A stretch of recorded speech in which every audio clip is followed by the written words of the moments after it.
My dad kept a second family hidden in our basement. Today I found out the horrifying reason why. I remember waking up some nights hearing screams, people begging for help, but I always thought this was normal.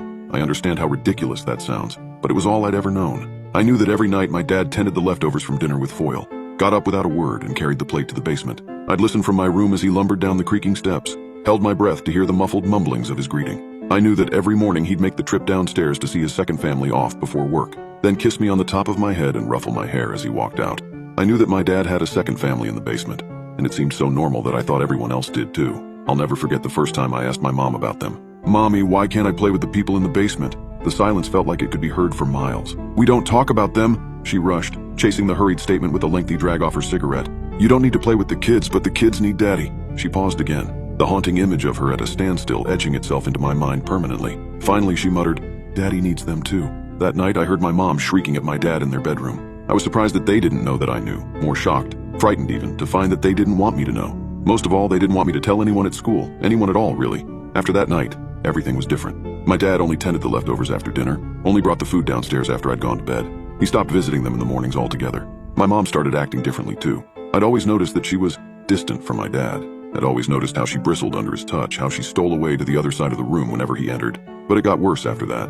As a kid, I felt deeply guilty. I felt like I'd ruined my parents' marriage. But I was just a kid, and I was curious. My mom meant to dissuade me from asking more questions, but she accidentally gave away something that made me even more curious. The downstairs family had kids. Following this discussion, the basement door was fitted with a sturdy lock. Even still, I needed to know there's something horribly dreadful about finding out that a second basement family is abnormal. Something more horrible still about not knowing who or why.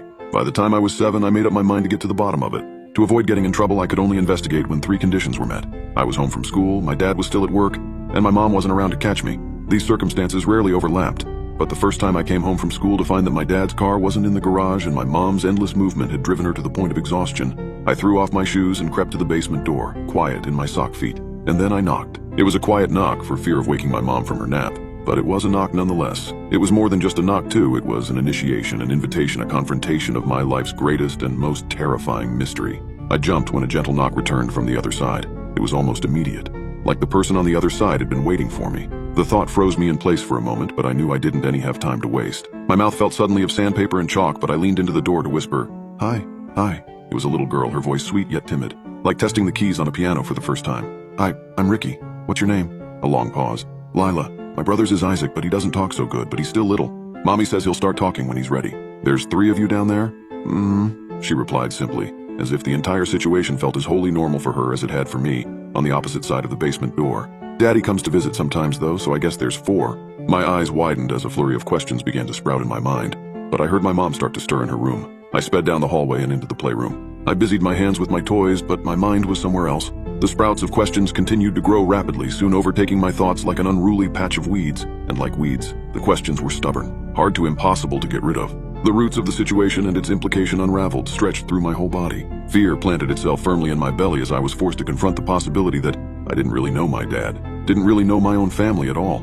If my dad was Lila's dad too, what did that mean for me? For my family? And why wasn't she allowed to come out of the basement? Over the next couple years, I stole away to the basement door in those rare moments of freedom. I got to know Lila, got to like her and eventually even to love her. She was my best friend, but that all changed. I stopped visiting Lila. No more secret whispered exchanges. No more quick knocks on the door just to let her know that I was there, that anyone at all was there for her. Days and weeks and months and years trickled by with Lila never quite leaving my thoughts, but with her existence instead compartmentalized, confined to the basement of my own mind. At home, it was harder to keep thoughts of her locked away. When my dad brought her dinner hours past my bedtime, I'd lay awake warm in my bed.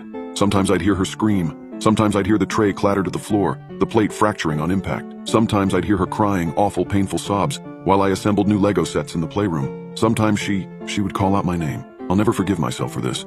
I hate myself for it, and I deserve to. But I ignored her every time. Worst of all, though, was when she started knocking. I was finishing up my science homework for the day when the first knock came.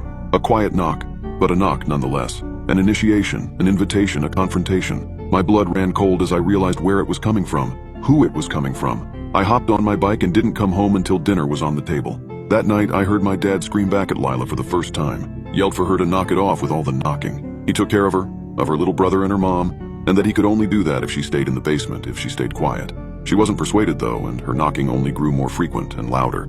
I was about 10 years old by then, so I had a little more freedom. All the freedom in the world compared to Lila. I avoided my house at all costs, only returning in the evenings where I'd be greeted immediately by the knocking. By then, it was less knocking and more ramming the total weight of her body into the door. My mother took to vacuuming the house obsessively just to cover up the noise. She wouldn't even look my dad in the eye anymore. I imagined the bruises blooming on Lila's shoulder, up and down the length of her arm. If it hurt her, she didn't let on. She didn't stop. Sleep became a distant memory, leaving me dazed and irritable and confused, and most of all, terrified. I began showing up at my school friend's, now my only friend's house, unannounced just to escape Lila's knocking. His parents clearly didn't like me, and tensions rose between the two of us kids, escalating to a boiling point that ended in a fight.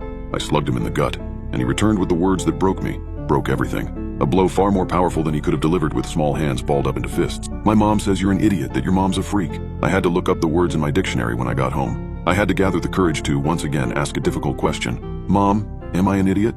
I had to watch my mom lose her momentum, to stop again. I had to watch what little light she had left in her go out.